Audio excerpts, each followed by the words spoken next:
What's up, Renegade Nation? Before we begin the video, I want to give a shout out to our most recent Patreon supporters and YouTube members. Spoilers, Mario Sith, Iris Ohm, Christopher Oldacker Jr., Reed Rudder, Riftengard, James Moyner, Ace Dimmadome, Hayoka, E.E. Trueborn, Nat, Priya Dali, Noah Barnhart, Nathan Kirkham, Bat Out of Hell, Gabriel Sabarit, Daniel Metcalf, Marshall Taylor, Toxie, Ram Femboy, The Jester, Dano25655, Marvoius, Big Head Bus, Model CHP-3Y, Jessica Lacasse, Darius, Kian Boffy Nielsen, Sophie Leske, Quia Butler, Slindecker, Jur, Joseph Stalin, Fresh 2000, Tin Man 1996, Elijah Moffat, Nightwolf 99, Venture Svarth, Ethan Bryan, and as always, I would like to give a shout out to our executive producers, The Gimster 101, Bevan Brummett, and Vincenzo. Thank you all very much for your support. If you wish to become a YouTube member, feel free to click the join button, which is down by the subscribe button down below. And if you wish to become a Patreon supporter, feel free to click the link in the description to find out more. We'll see you there. Oh, I got a new tool. Wait, is this a... Oh my gosh, dude, I can melt through metal now. Yay! Any upgrades available? Hello. You know what? I got a full minute of blowtorch.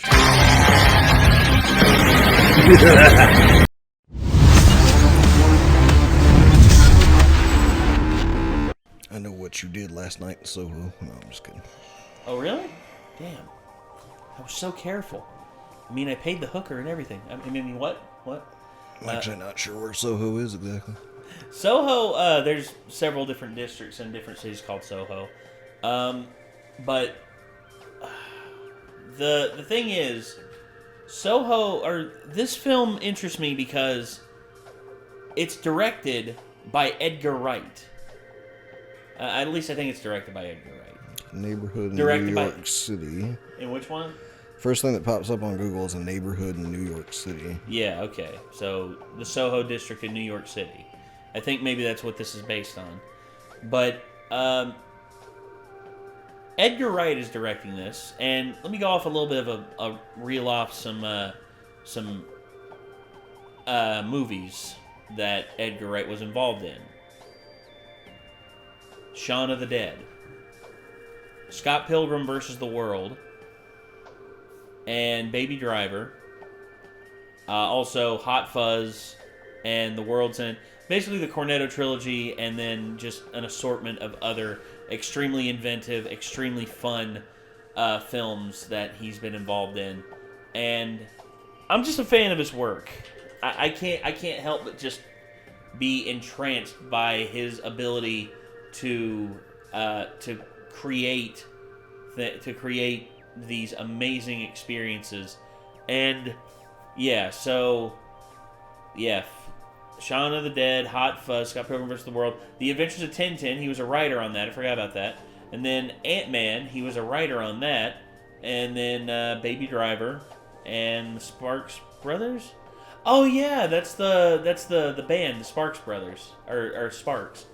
Then now we have Last Night in Soho, which is a horror film that is being directed by Edgar Wright. And considering how good Edgar Wright is at directing and with visuals and playing with stuff, I'm really interested to see what he's going to do in this film. Because horror is something that some directors excel at, and then some try it and it doesn't go the way they wanted it. Prime example of this, Shutter Island. Shutter Island, I think, has a great reveal and has a lot of good things about it, but I think Martin Scorsese, when he directed Shutter Island, I think wanted to make a classic thriller film from like the 50s and 60s, and he wanted to have horror elements to it, but overall, it was a great film, but it just wasn't like genre redefining like everyone thought it was going to be. But Last Night in Soho is an interesting one for me because I just want to see what kind of visuals Edgar Wright's going to play with, because the dude's a master at visual storytelling. And by the way, Edgar Wright, if you see this, I love you, man. I love you. You the man. You cool. But I wanted to do this real quick before we called it a night. So, shall we? Sure. All right, here we go. Last Night in Soho, the official teaser trailer. Here we go. What's up? When you're alone and life is making you lonely, you can always go downtown. When you've got troubles, Nice. all the noise and the hurry seems to help. I know. Downtown. Just listen to the music of the traffic in the city. Whoa. Thunderball. Okay, she was in the modern era. She's even wearing modern clothes. Café de Paris? Whoa. Anna Taylor-Joy from she's been in several films. That one with And she looks really familiar to me for some reason.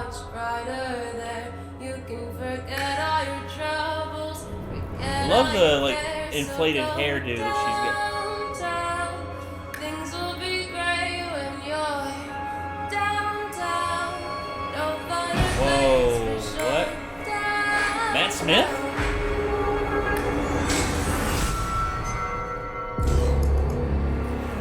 Everyone's waiting for you. Wait.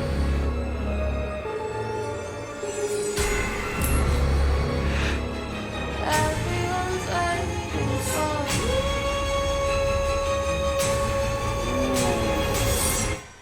Do you believe in ghosts?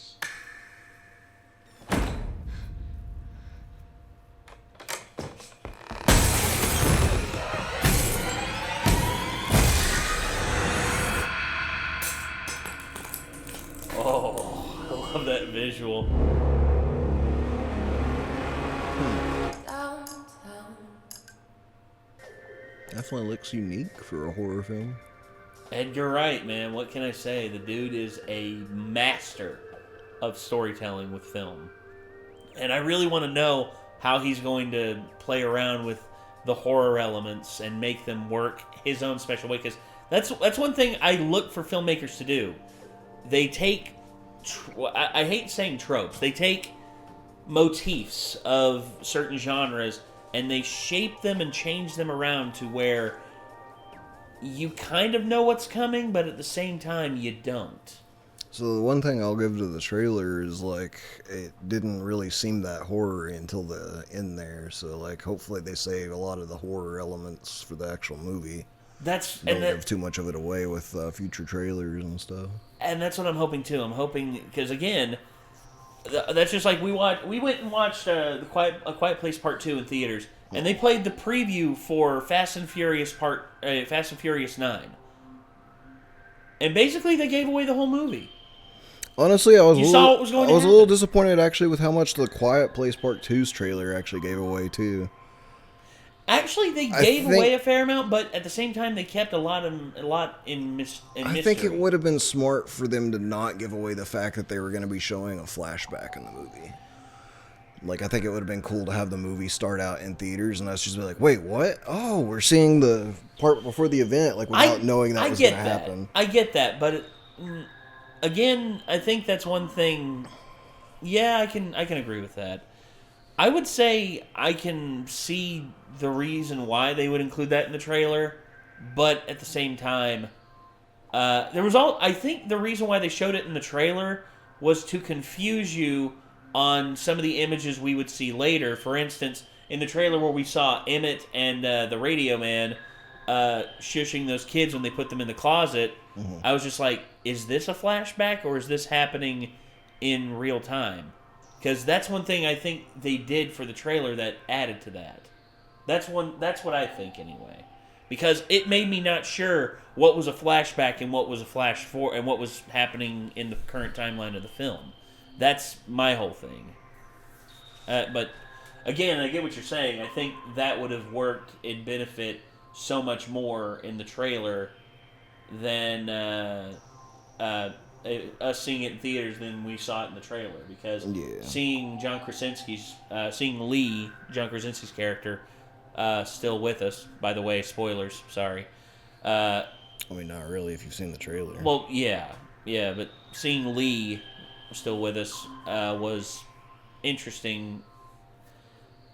But I guess, if I'd have seen that in theaters, I'd just been like, duh. Yeah. So, I'm excited for this. Edgar Wright, keep doing what you're doing, man. I cannot wait to see this. Let us know what you all think in the comments down below. And I guess until next time, signing off, I'm Nate. I am Nick. We'll see you, everybody. Peace out.